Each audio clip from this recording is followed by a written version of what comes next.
때는 지금으로부터 20년 전의 어느 날입니다.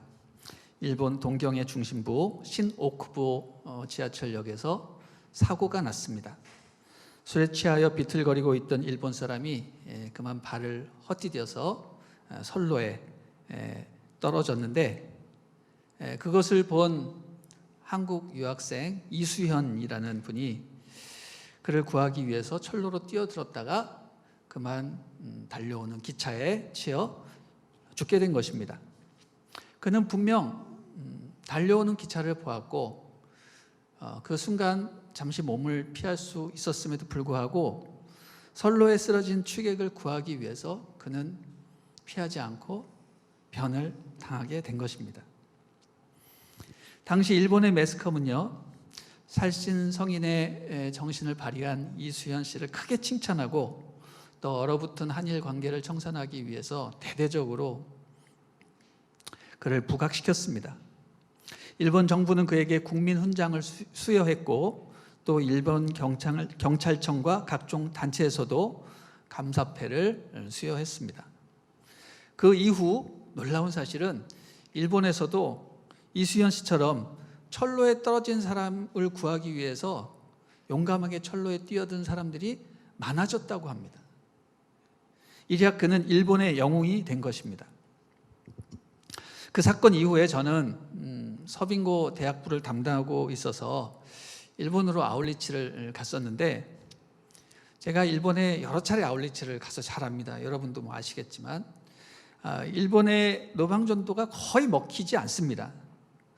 그런데 그곳에서 노방전도를 하는데 이수현 씨의 영향으로 인해서 전도가 잘 됐습니다. 이수현 씨가 일본 사람을 위해서 죽은 것처럼 예수님께서도 여러분을 위해서 죽으시고 구원의 문을 여셨습니다. 제가 이렇게 외치면 지나가는 사람들이 제 얘기를 들으려고 멈추는 거예요. 그리고 얘기를 듣고 나눠주는 전도지를 받아가는 것이었습니다. 이수현 씨는 한국에서도 각종 훈장을 받았고 또 그에 대한 연구도 시작이 되었습니다. 추모 6주년 때는 기념사업으로 한일 합작 영화까지 나왔습니다. 너를 잊지 않을 거야 라는 그런 영화가 일본과 한국에서 동시에 상영되기도 했습니다.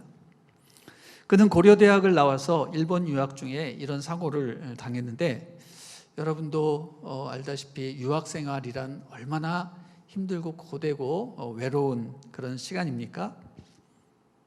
졸업하여 고국으로 돌아갈 생각만 하는 그런 유학생활 가운데 그는 고향 땅도 아닌 타국에서, 그리고 일반적인 사람, 유명한 사람도 아닌 술 취한 사람을 구하기 위해서 목숨을 바쳤다라는 사실은 정말로 놀라운 일이 아닐 수가 없는 겁니다.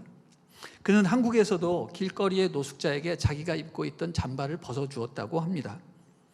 분명 그의 마음에는요, 불쌍한 이웃, 어려운 이웃을 향한 그 긍휼의 불꽃이 타오르고 있었음이 확실합니다. 이처럼 남을 위해서 목숨까지도 바칠 수 있다는 그런 희생의 정신은 깊은 감동을 주는 것입니다. 해결의 실마리가 보이지 않던 두 나라의 어떤 갈등도 한 사람의 희생으로 인해서 해결될 수 있는 것 같이 보였습니다. 오늘 우리 본문 1절부터 5절까지 한번 보도록 하겠습니다. 한번 읽어주십시오. 시작. 다윗은 사람들에게 보십시오, 블레셋 사람들이 그 일날을 쳐서 그 타작하는 것을 빼앗아 가고 있습니다 하는 소식을 듣고 여호와께 물었습니다. 제가 가서 저 블레셋 사람들을 쳐도 되겠습니까? 여호와께서 다윗에게 대답하셨습니다. 가서 블레셋 사람들을 치고 그 일날을 구해 주어라.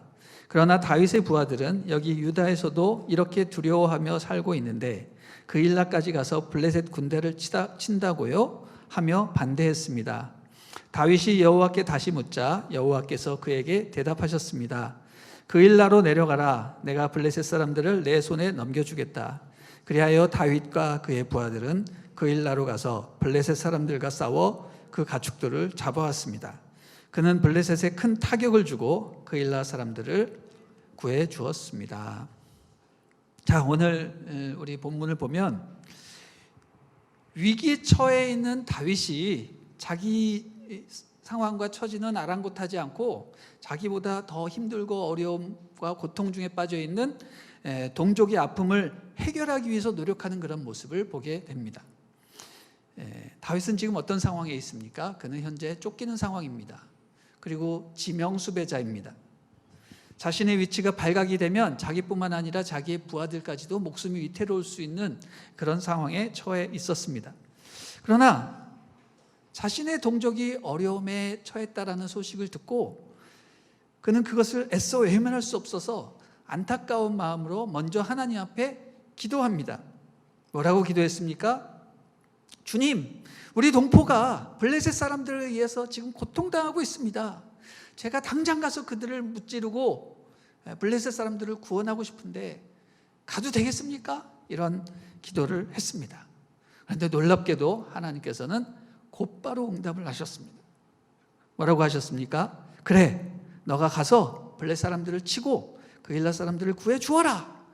이렇게 정말 속 시원하게 말씀해 주셨습니다. 다윗은 기도 응답을 받고 자기 부하들과 함께 그일라로 내려가려고 했는데 부하들이 그것을 만류했습니다. 뭐라고 만류합니까? 장군님, 지금 때가 어느 때인데 그일라로 내려가서 싸움을 하시려고 합니까? 사울이 알기만 하면 당장 군대가 쳐들어올 텐데 그렇게 되면 우리가 그들과 싸워서 이길 승산도 없고 모두의 목숨이 위태로워지게 되는 겁니다. 한번 다시 생각해 주십시오. 남을 돕는 것도 좋지만 자기의 형편과 처지에 맞게 남을 도와야 한다라는 것이 부하들의 요지였습니다. 다윗은요, 그일라 지역의 사람들의 일이 남의 일로 여겨지지 않았습니다. 같은 유다 지파에 속하는 성읍이면서 동시에 그일라는요, 다윗이 있는 그 지역의 바로 옆에 있는 옆 동네 일이었기 때문에 무시할 수 없었습니다. 그리고 매번 블레셋 족속에게 당하고만 사는 그일라 사람들이 너무너무 불쌍해 보였습니다. 원래 블레셋과 마주하고 있는 그런 접경지대의 그런 사람들은요, 중앙정부에서 군대를 보내줘서 그들을 보호해야 되는데 사울은 지금 뭐하고 있어요? 다윗을 잡기 위해서 혈안이 되어 있기 때문에 이런 민생 치안 같은 것에 전혀 신경을 쓰지 않았던 것입니다. 그래서 다윗은 안타까워한 겁니다. 그는 타들어가는 마음으로 하나님께 다시 기도했습니다. 그랬더니 하나님이 또다시 응답하셨습니다. 너의 소원대로 일어나 그일라로 내려가라. 내가 블레셋 사람들을 너의 손에 붙여주겠다. 승리까지 확신시켜 주셨습니다. 이에 다윗은 다시 부하들에게 가서 하나님이 승리를 약속하셨다고 우리 내려가자라고 말해서 결국 이들이 당장 그일라로 달려갔습니다. 갑작스런 기습 공격을 받은 블레셋 사람들은 어떻게 됐습니까? 다 뿔뿔이 흩어지고 완전히 소탕이 되고 또 잃어버렸던 가축도 찾아오고 그일라 백성들은 구원을 받았습니다. 저는 이 대목을 읽으면서 다윗은 진짜 왕의 자격, 리더십의 자격이 있는 사람이라고 생각을 했습니다. 그는 현재 왕도 아닙니다. 그리고 그일라 지역 출신도 아닙니다. 그에게는 그일라 백성을 구해야 할 의무와 책임도 없었고 오히려 그는 그런 상황을 맞이하면 모른 척하고 도망가야 할 상황이었어요. 그러나 그는 자기가 속한 유다 지파 백성들의 고통과 아픔이 남의 일로 여겨지는 것이 아니라 나의 일로 여겨진 겁니다. 그의 마음은 타들어갔습니다. 내가 왕이었다면 당장 군대를 보내어서 저 블레셋 족속들을 다 물리치고 백성들을 구원할 텐데 이런 생각을 한 겁니다. 말하자면 그는 정말로 이스라엘 백성을 사랑하고 아끼는 리더의 자질을 갖고 있는 사람이었습니다. 사랑하는 여러분, 리더란 누굽니까? 리더는 자기를 따르는 사람들을 사랑하는 사람이 리더입니다. 백성들이 죽어가는 것을 보고도 나 몰라라 하는 사람은 결코 리더의 자격이 없는 것입니다.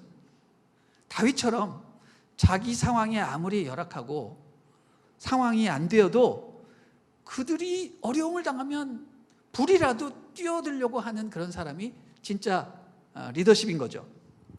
아까 말씀드린 이수현이라는 청년을 제가 왜 먼저 언급을 했냐면, 그는 술 취한 일본 사람을 위해서 기차가 달려드는데도 그 선로에 뛰어들었습니다. 근데 생각해보면 그는 그 시간 그 사람을 구하기 위해서 선로에 뛰어들 필요가 전혀 없는 사람이었습니다. 그에게는 귀국 후 고국에서의 영광스러운 삶이 기다리고 있었습니다. 그는 일본 사람도 아니었습니다. 그런데 그는 뛰어든 것입니다. 왜 뛰어들었습니까? 나중에 상 받을 것을 생각하고 한일 양국의 정치적인 평화를 위해서? 아니죠. 그는 왜 뛰어들었는가? 그는 한국 사람이건 일본 사람이건 가리지 않고 상대방이 어려움을 당하고 있으니까 그런 행동을 한 겁니다. 이처럼 리더는 일이 아니라 사람을 사랑하는 사람입니다. 따라하겠습니다. 리더는 사람을 존중하는 사람이다. 사람을 존중하는 사람이다. 자기 상황과 상관없이 아무리 제코가 석자를 할지라도 맡겨진 영혼들이 어려움을 당하면 만사를 제쳐놓고 달려갈 수 있는 사람이 진짜 리더십이라는 것이죠. 위대한 리더들의 특징을 살펴보면 공통점이 있죠. 그것은 바로 자기 주변의 사람들을 사랑한다는 것입니다. 세상의 훌륭한 리더들을 한번 생각해 보십시오. 우리가 잘 알고 있는 리더 누가 있습니까? 세종대왕, 이순신 장군, 인도의 간디, 미국의 에이브라함 링컨 대통령, 기타 등등 수많은 리더들의 모습을 보면 한결같이 자기 자신보다 자기를 따르는 백성들을 위해서 자기를 희생한 사람이라는 거죠. 여러분 다 아는 영화 명량, 다 보셨죠?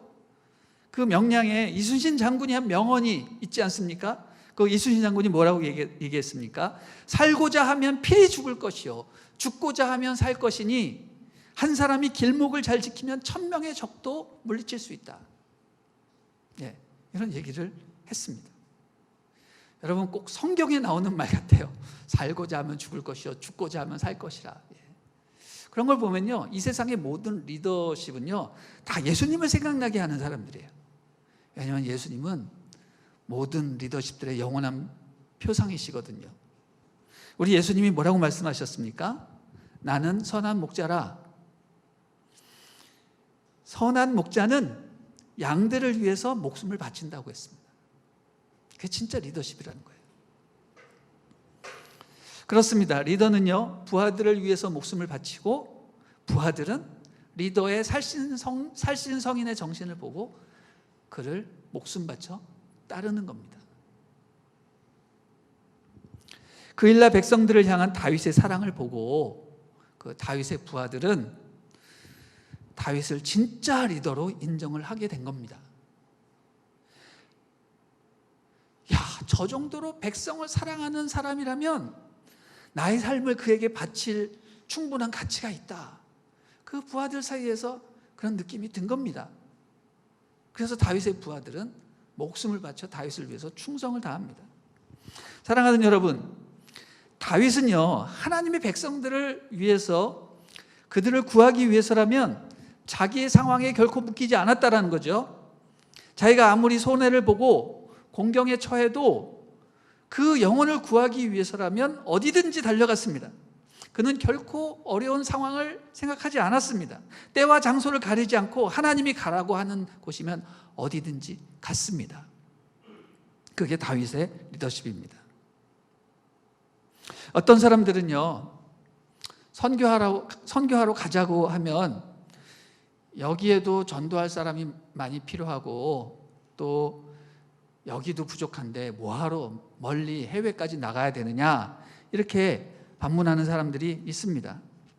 우리 교회 안에도 가난하고 배고픈 사람이 많은데 무엇하러 세상 사람들에게까지 가서 긍휼과 자선사업을 하려고 하느냐 하는 그런 말입니다. 그들의 말을 들어보면 일리가 있어 보입니다. 그러나 사실상 틀린 말입니다. 왜냐하면 그들은 하나님의 마음을 전혀 이해하지 못하고 자기만 생각하기 때문입니다. 오늘 우리가 읽은 다윗의 스토리처럼 선교와 영혼 구원의 사역은요, 때와 장소를 가리지 않는 것입니다. 나와 상관이 없는 사람이라도 우리가 처한 상황이 아무리 힘들고 어렵더라도 영혼을 구하려는 마음가짐을 갖고 그들에게 당도하고 싶은 마음, 그게 바로 선교라는 거예요. 선교는 사람을 생각하는 겁니다. 왜 우리가 거기까지 가야 하는가? 남들이 가지 않기 때문에, 그리고 하나님이 말씀하시기 때문에, 그리고 내가 가야 하니까, 그게 이유예요. 그것 말고 다른 이유가 없는 겁니다. 영혼을 사랑하는 마음으로 장소를 초월해서, 때와 장소를 초월해서 그곳으로 가는 것이 선교죠. 생각해 보십시오. 우리에게 복음을 전해준 사람들이 자기 나라와 민족의 구원을 먼저 생각하고 거기에만 집중을 했다면 결코 우리는 복음을 받아들이지 못했을 것입니다. 우리가 구원받은 것은 하나님의 마음을 품은 멀리 있는 저 다른 민족의 사람들에 의해서 성취된 것입니다. 미국의 대각성 부흥운동 때에 아펜젤로나 언더우드 같은 청년들이 회심을 하고 하나님 앞에 선교사로 헌신하지 않았다면 우리 민족은 구원받지 못했을 것입니다. 만약 미국 교회가 자국 교회도 할 일이 많은데 왜 알지도 못하는, 알려지지도 않은 저 미지의 나라, 은둔의 나라 조선에까지 가야 할 필요가 있느냐라고 반대했다면 결코 우리나라는 구원받지 못했을 것입니다.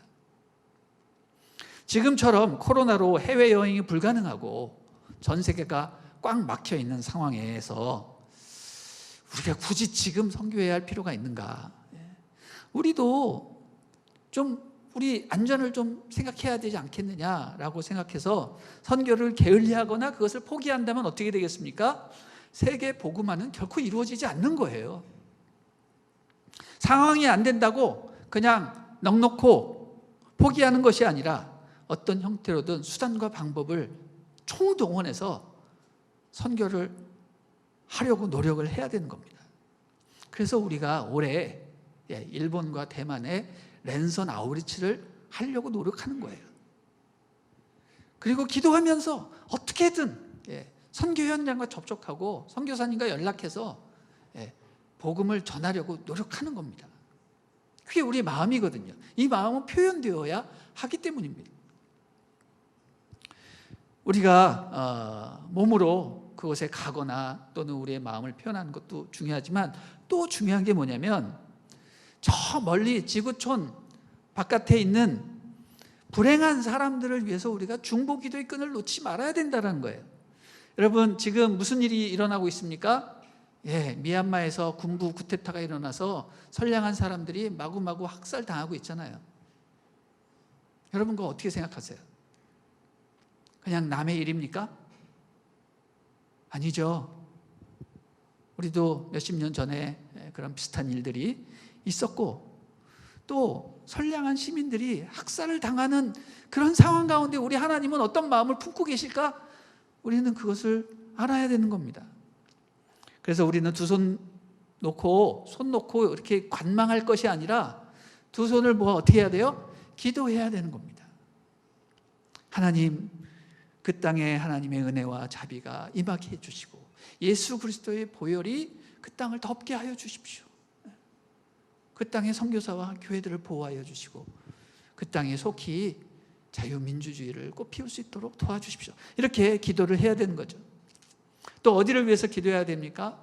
우리의 영원한 동포, 북한 동포들을 위해서 기도를 해야 되는 거죠. 그들은 아직도 지하에서 온갖 핍박을 받아가면서 예배를 드리고 있습니다. 지하교회 성도가 30만이라고 합니다. 30만 명. 또 지하교회 성도가 아니고 북한의 일반적인 백성들도 이 공산 치하에서 엄청난 어려움을 당하고 있습니다. 그들을 위해서도 계속 기도해야 됩니다. 하나님께서는 영혼을 사랑하는 여러분의 기도와 여러분의 마음을 통해서 일하십니다. 여러분의 기도는 그냥 땅에 떨어지는 것이 아니라 다 아름답게 열매를 맺어서 반드시 하나님께서 역사하실 것을 우리는 믿는 것입니다. 할렐루야.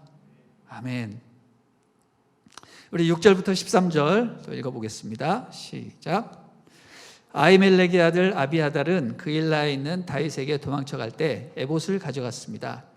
다윗이 그일라로 갔다는 소식을 전해 듣고 사울이 말했습니다. 하나님께서 다윗을 내 손에 넘겨주셨구나. 스스로 문과 빗장이 있는 성으로 들어갔으니 이제 그는 도간에 든 쥐다. 그러고 나서 사울은 출전하기 위해 모든 군대를 불러 모았습니다. 그일라로 내려가서 다윗과 그의 부하들을 사로잡기 위해서였습니다. 다윗은 사울이 자기를 잡기 위한 음모를 꾸미고 있다는 것을 알고 제사장 아비아달에게 에봇을 가져오게 했습니다. 다윗이 하나님께 여쭈었습니다. 이스라엘의 하나님 여호와여, 주의 종이 분명히 듣기로 사울이 저 때문에 그일라로 와서 이 성을 치려고 한답니다.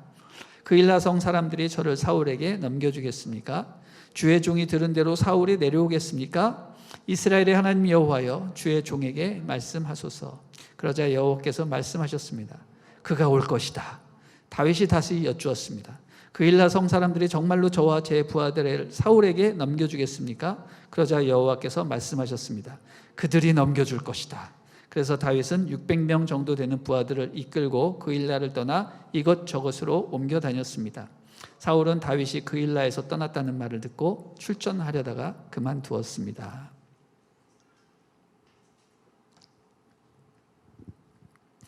다윗이 블레셋 군대를 쳐부수고 그일라 백성들과 축배를 들기도 전에 나쁜 소식이 당도했습니다.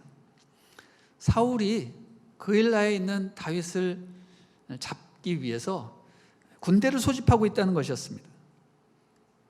다윗과 그의 부하들은 그 소식을 듣고 몹시 당황했습니다. 걱정했던 일이 현실이 된 것입니다. 그일라는 지형상 한번 갇히면 빠져나가기 힘든 곳이었습니다. 다윗은 즉시 판단해야 됐습니다. 그일라에 남아서 사울과 전쟁을 해야 되는가? 아니면 그일라를 빠져나가야 하는가? 속히 판단을 내려야 할 상황이었습니다. 근데 사실 다윗의 마음에는 그일라에 머물고 싶은 마음이 많았어요. 왜냐하면 광야 생활이 지겨웠어요. 그래서 광야 생활을 빨리 청산하고 한성의 성주로 있었고 싶었습니다. 또 그일라 백성들은 자기가 구해줬기 때문에 절대 배신할 리가 없거든요. 그래서 그일라에 있기 원했습니다. 그러나 한편으로는 불안했습니다. 만약 그일라 백성들이 배반하면 어떻게 하지? 이러지도 못하고 저러지도 못할 상황 가운데 순간 전광석화 같은 그런 생각이 스쳐 지나갔습니다. 그것은 뭐였냐면 에봇이었습니다. 에봇. 그래, 나에게는 에봇이 있었지. 그는 아히멜렉의 아들 아비아들이 에돔 사람 도에게 그 사륙의 현장에서 도망쳐 나온 그 아비아달의 손에 에봇이 쥐어져 있었다라는 사실을 생각해냈습니다. 여러분, 에봇은 뭐죠? 에봇은 대제사장이 입는 조끼인데 그 조끼에는요 여러 가지 보석이 붙어 있는 우림과 둠미라는 판결 흉패가 붙어 있었습니다. 그래서 대제사장이 하나님의 뜻을 구할 때 그 에봇을 입고 뜻을 구한 것입니다. 그래서 다윗은 급히 에봇을 갖고 오라고 해서 하나님의 뜻을 구했습니다. 그는 기도합니다. 이스라엘의 하나님 여호와여, 주의 종이 분명히 듣기로 사울이 저 때문에 그일라로 와서 이 성을 치려고 한답니다. 그일라 성 사람들이 저를 사울에게 넘겨주겠습니까? 주의 종이 들은 대로 사울이 내려오겠습니까? 이스라엘의 하나님 여호와여, 주의 종에게 말씀하소서. 그는 자신을 종으로 낮추어 부르면서 간곡하게 하나님께 여쭈어 보았습니다. 그랬더니 하나님께서 금방 에봇을 통해서 말씀해 주셨습니다. 그가 올 것이다. 네, 드디어 올 것이 오고 말았습니다. 그는 깜짝 놀랐습니다. 우려했던 일들이 현실이 되었구나. 그래서 다시 한번 구체적으로 여쭤봤습니다. 그일라 사람들이 참으로 저와 우리 부하들을 사울에게 넘겨주겠습니까? 그랬더니 여호와께서 또 급히 대답해 주셨습니다. 그들이 넘겨줄 것이다. 다윗은 정말 충격에 빠졌습니다. 그들을 목숨 걸고 구해줬더니 배신으로 갚는구나. 너무너무 충격받고 화가 났지만 그럴 시간이 없었습니다. 즉시 퇴각 명령을 내리고 그 성을 빠져나왔습니다. 오늘 본문을 보면요, 600명이나 되는 부하들이 이곳저곳으로 옮겨 다녔다고 했는데요, 이게 무슨 얘기냐면 다윗이 퇴각하고 어디서 모이자라는 말을 할 시간적 여유조차도 없어서 무조건 해산하는 거예요. 다 뿔뿔이 흩어진 거예요. 600명이 어디서 모이는지 몰라요. 그냥 무조건 다 흩어진 거예요. 사태가 너무 시급해서 목적지 없이 그냥 도망가라 라는 명령을 내린 겁니다. 마치 영화의 한 장면을 보는 것처럼 정말 급박한 상황이 전개가 되는데, 다윗은 도망을 치면서 아마 이 인간의 한계에 대해서 정말 치를 떨면서 화가 났을 거라고 생각이 됩니다. 도대체 그 그일라 사람들이란 존재는 도대체 누구인가? 여러분, 우리나라 속담에 물에 빠진 사람 구해줬더니 보따리 내놓으라는 말이 있는 것처럼 그렇게 목숨 바쳐서 구해줬는데 결국은 배신인 거예요. 야, 이렇구나. 세상사를 정확하게 깨닫게 되는 거죠.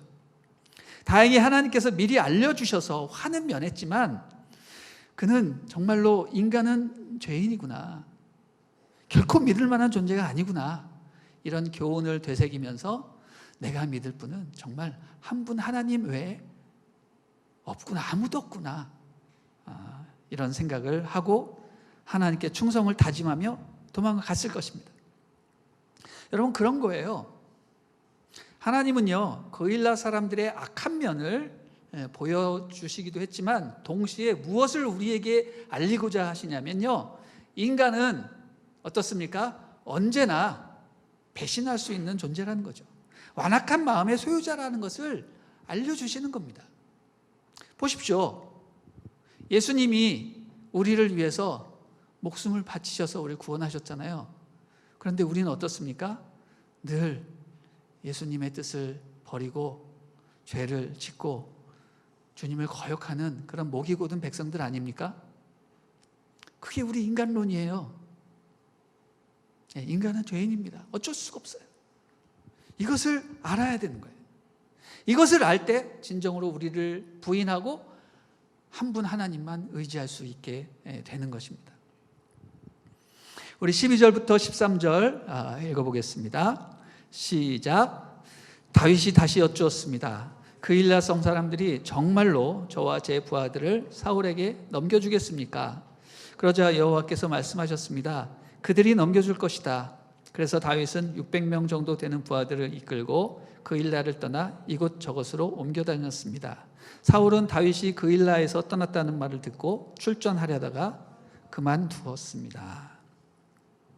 네, 우리는 이 그일라 사건을 두고 사울과 다윗이 그 행한 처신을 보면서 한 가지 중요한 사실을 깨닫게 돼요. 저는 그것을 여러분과 함께 나누고 싶습니다.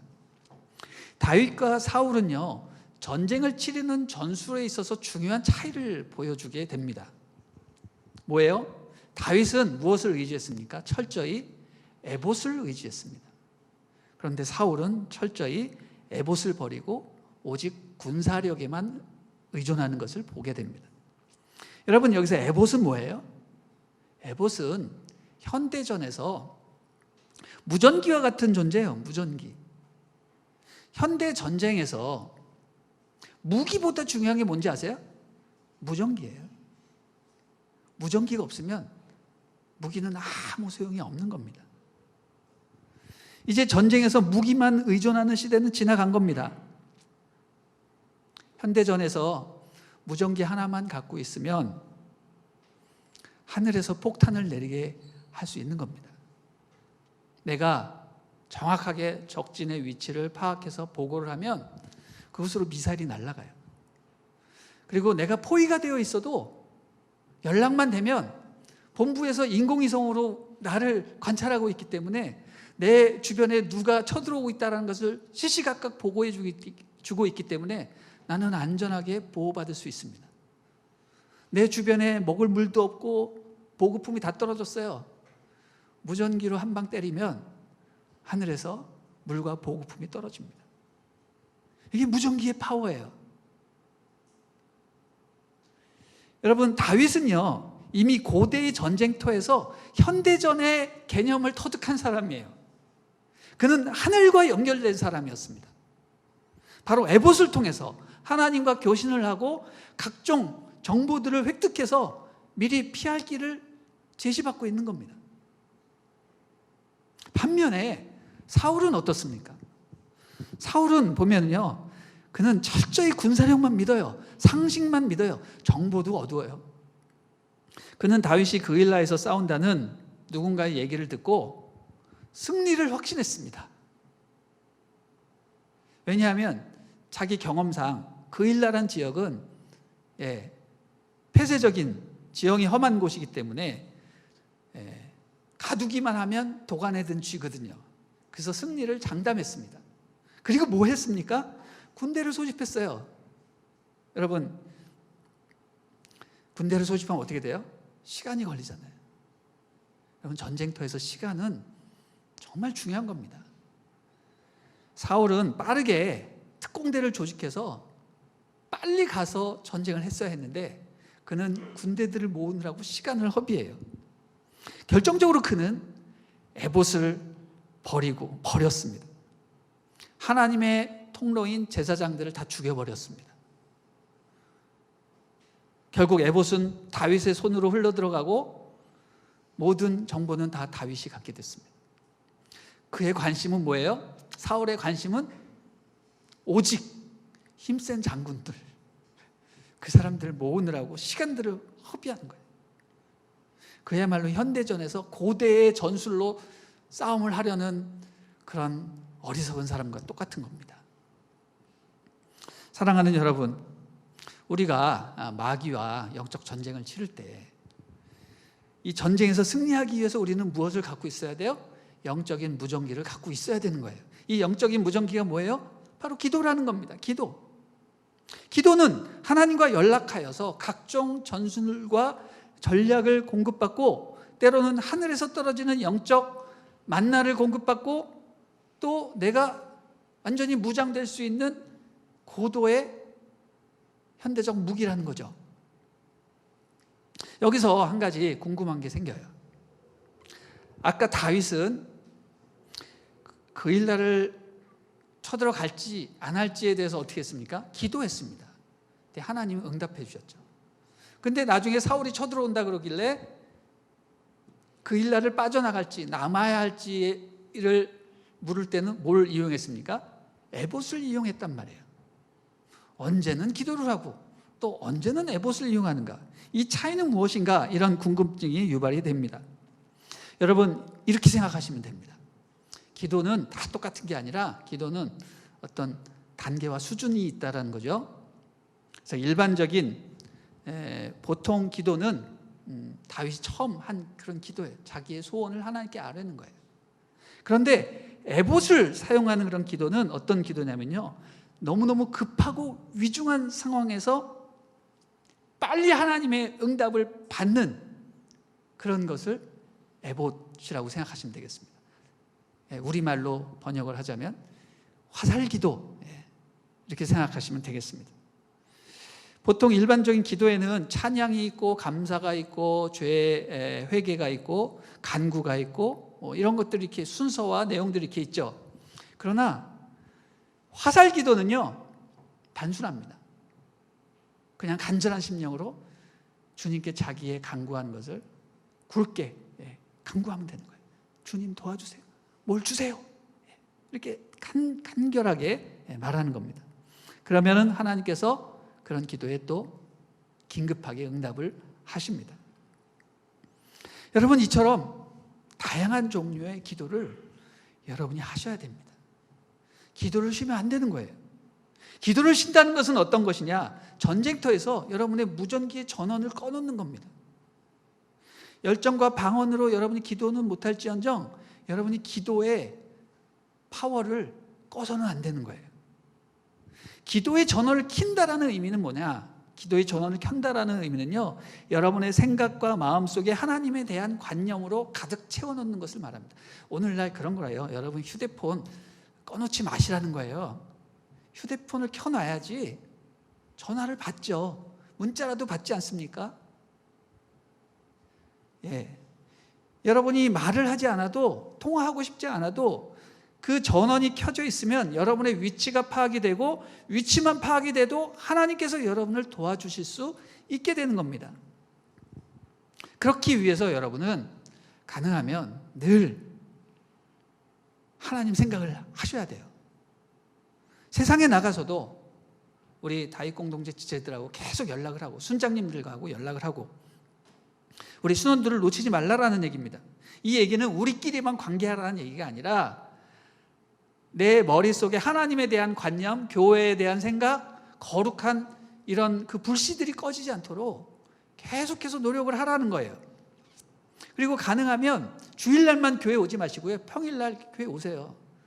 그리고 저나 전수님들들 못 끄시고, 목사님 배고파요, 라면 끓여주세요, 커피 사주세요, 그렇게 하란 말이에요. 누가 거부합니까? 다 해주지. 여러분 보고 돈 내라고 합니까? 다 사주죠. 예. 그렇게 하면서 계속 교회에 있다 보면 여러분의 신앙이 성장을 하는 거예요. 그래서 교회 온 김에 기도도 하고, 인터넷과 휴대폰으로, 여러분 퐁당이라는 좋은 프로그램 있지 않습니까? 제가 그걸 보면서 지금 영어 공부하고 있는데 정말 웬만한 학원보다 더 잘 가르쳐. 예. 진짜 좋은 프로그램들이 많이 있더라고요. 그런 것들을 계속 접하면서 하나님을 생각하고 있어야 돼요. 이게 바로 여러분의 영적 무전기의 전원을 켜놓는 겁니다. 가끔가다 우리 지체들 가운데 이 핸드폰 전원을 끄고 잠수 타는 지체들이 있습니다. 가끔씩 있어요. 근데 그런 청년을 보면요, 정말 마음이 안타까워요. 그리고 얘가 도대체 어디서 무엇을 하고 있는지 전혀 알 수가 없어요. 너무너무 걱정이 돼요. 보통 하나님과의 관계가 서운해지면 이 휴대폰 전원을 끄고 싶은 충동이 막 생기거든요. 근데 여러분 그러지 마세요.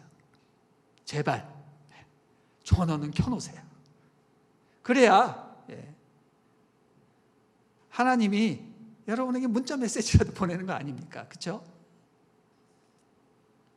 우리에게 뭔가를 말씀하실 수 있는 그런 여부는 남겨놔야 한다라는 거죠. 그래야 여러분이 더 깊이 잠수 타지 않고, 잠수했다가도 다시 수면으로 부상할 수 있게 되는 겁니다. 여러분의 영혼이 하나님과 늘 연결되어 있어야 됩니다.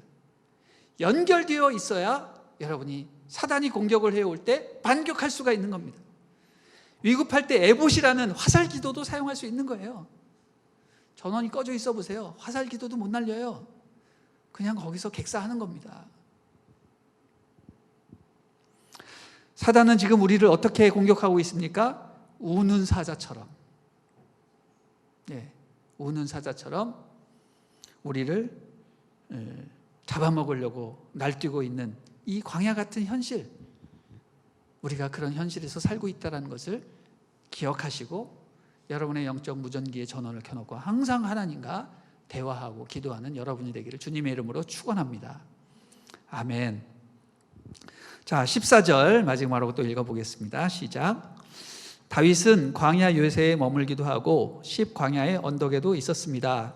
사울은 날마다 다윗을 찾아다녔지만 하나님께서는 다윗을 사울의 손에 넘겨주시지 않았습니다.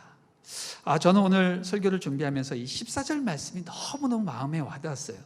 왜냐하면 다윗은 참으로 현대를 살아가고 있는 우리 청년들에게 귀한 병법, 영적 전쟁에서 승리하는 병법을 알려주고 있구나, 그런 생각이 들었습니다. 첫 번째, 그는 사단과 싸울 때 무기가 아닌 무전기를 사용해라 라고 첫 번째 병법을 알려주었죠. 그리고 두 번째 병법은 뭐냐면, 그는 늘 하나님과 연락되어 있기 때문에 어느 한 장소에 얽매이지 아니하고 여기저기를 다닙니다. 말하자면 오늘날 유행하는 단어 있잖아요. 노마디즘, 디지털 노마디즘, 뭐 이런 얘기 여러분 많이 들어보셨죠? 이게 무슨 뜻이냐면, 노마드라는 말은요, 유목민을 뜻하는 라틴어입니다. 이 몽골이나 중앙아시아의 그 초원 같은 데 가보면 그 사람들이 텐트에서 살고 가축들을 몰고 다니면서 여기저기 이렇게 계속 다니는 그런 모습들을 보게 되는데, 그게 이제 노마디즘이에요.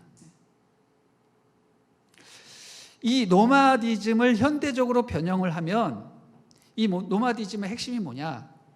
바로 자유함이에요. 그리고 고독, 그리고 이동입니다. 이 노마디즘의 특징은 소유와 정착에 목숨 걸지 않는다는 거예요. 늘 움직일 수 있다는 거예요. 그리고 한마디로 이 노마디즘으로 한마디로 요약을 하면 본질을 향한 여정이에요. 본질을 찾기 위해서 계속해서 이동하는 거예요. 이게 바로 젊은이의 코드가 아닌가, 그런 생각이 드는 겁니다. 여러분, 정착을 하고 소유를 하게 되면요, 짐이 많아져요. 그리고 몸이 무거워져요.